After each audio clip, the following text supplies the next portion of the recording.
The 5 W's and the 1 H for valley fever. So, valley fever is a fungal infection. So what the heck is it? It's a fungal infection. So it's a really bizarre fungal infection. And it's a dimorphic fungal infection, which is really super weird.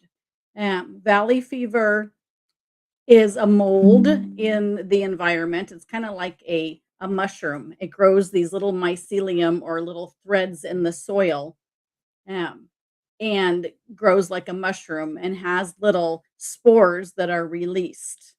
And when they get into the body, they turn into a yeast. So they morph into something totally different and turn into a yeast that gets in the body and can get hold of the body. So now that we know what it is, kind of, um, who does it affect?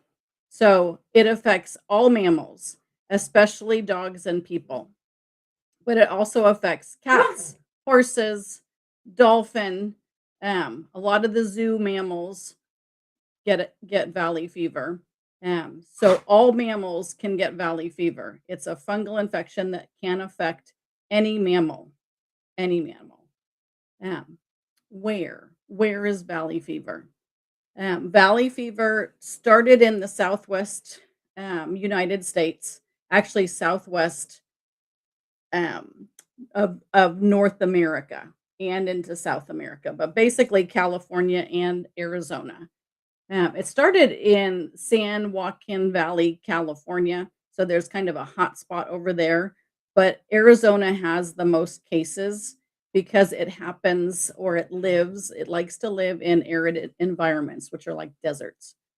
So it lives in um, Arizona and California a lot, but it also can survive and is in New Mexico, Texas, Nevada, Utah, and all the way up to Oregon and Washington. And the crazy thing is, with global warming and climate change, it's spreading all throughout the Western United States. And by I think they estimated by like 2095, it's going to be all the way across, halfway across the United States, because of global warming. So more places are becoming um, uh, arid or drier so that this fungus can live there, and it will travel in the air for miles. So it gets airborne. The little spores, the little arthrospores get airborne and they can travel miles, like into other states. And they also think that it travels through rodents because rodents are a mammal, and they get it and then they move around. So they think that may be one of the ways it gets to other places too. Um, so when do we see valley fever? Valley fever we see all the time. Um, and the most common time that you can be infected is the dry season right after it rains. And that's usually like spring and fall. At least in Arizona, it is. So when you get a rainy season, all the little mycelia in the soil will grow like crazy and they grow up to the surface of the soil. And then after the rains, when it dries out, those little mycelia have arthroconidia, which are like spores. And with the dry weather, it dries out the little filaments and the spores get released into the air. So if you've got windy, dry weather, it spreads like crazy. So it gets airborne. Um, After the rains, when the soil dries and the wind picks up. So those are the most common times that it will have an increased infection rate. But literally it can happen anytime because you can walk through a dusty area and kick up the spores with where you walk or dogs dig it up and it's just everywhere. And even though those are the times that we see more infections, infections can be slow to show up. So you can show signs within 3 weeks of coming in contact with the spores. Um, and basically, you breathe in the spores to get valley fever.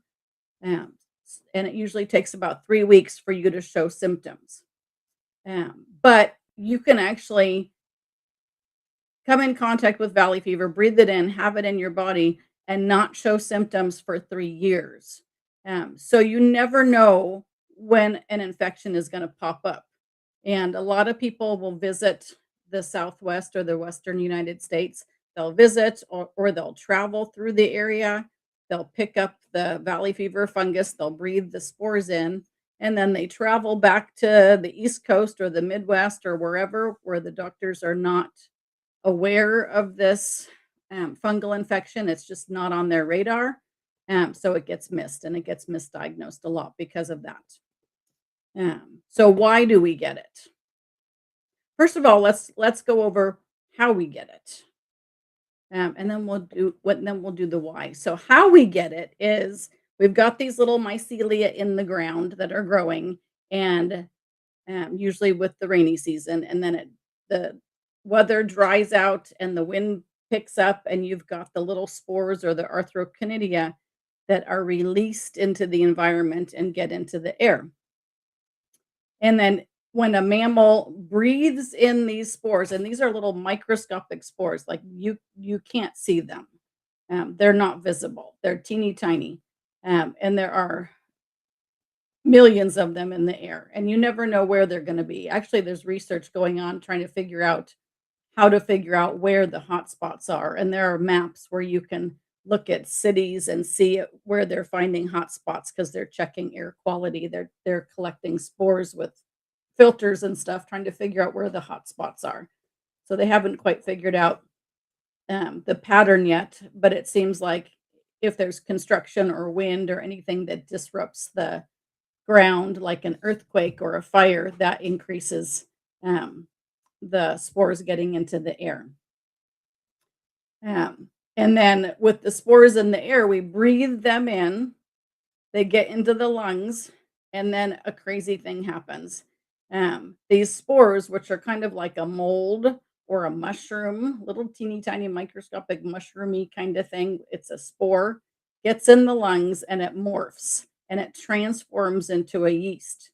And these yeast are called spherules, and the spherules have endospores on the inside, which will grow and grow and grow and multiply within that spherule, and the spherule in the lung bursts open and releases all those endospores, and then they form more spherules in the lungs.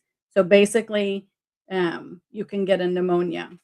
So most people and pets, when they first get exposed to valley fever, most of us will just have no symptoms and our immune system will kick in and nothing happens. But about 5% of people and pets or more will get sick. And those symptoms are flu-like symptoms. So things like fever, lethargy, achy joints, just feeling crappy. And usually they'll have a cough. And then if your immune system doesn't kick it in that stage, it can go to other places in your body. It can literally go anywhere. It's a really bizarre fungus, and it's actually really dangerous. So can go to the bones, the joints, the brain, the central nervous system, the spine, the heart, the kidneys, the testicles, the liver. Did I say bones? It goes to bones commonly. So it can go anywhere. So it's really quite confusing to doctors and veterinarians. Um, so so you breathe it in, you get a respiratory infection, it can turn to pneumonia, and then it can go to other places in your body if you don't get it under control at some point in that series of events, of unfortunate events. Uh, and the how, um, that's the how. And the why um, is up for debate. So conventionally, they look at like different racial and cultures that have more incidents of valley fever, and so they're thinking about genetics, and that seems to be the conventional dogma is blame it on genetics. But holistically, we talk more about epigenetics and lifestyle factors. So things like your immune system, like how healthy is your immune system? If you have a robust immune system, you can usually get rid of it when you first um, come in contact with valley fever, and you won't have a problem.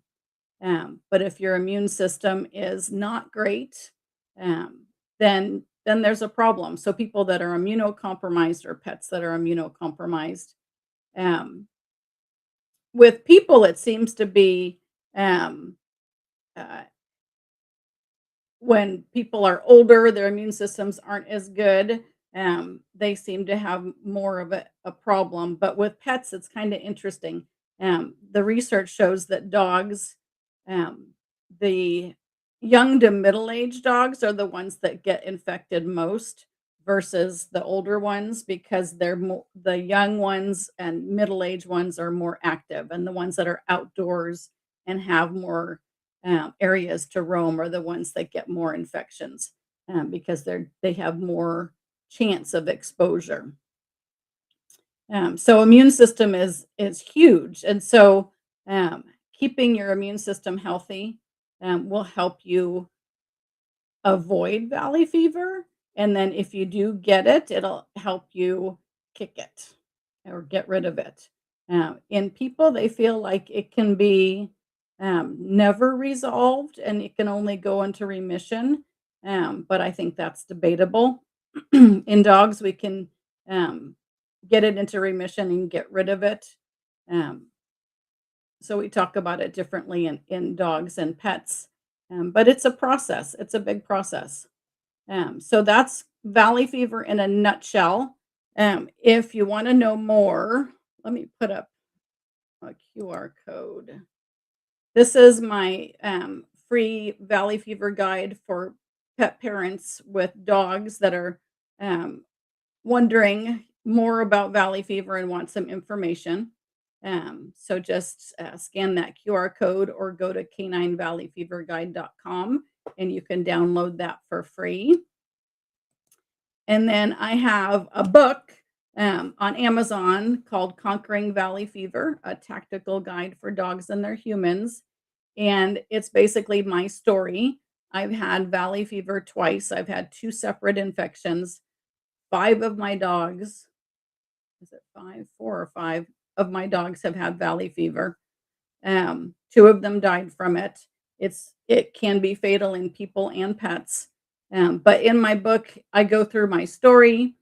I have patient stories, my actual patient stories in there, and I go over everything you need to know about valley fever and treating it, both conventionally and holistically. So a lot of information that really is not widely known.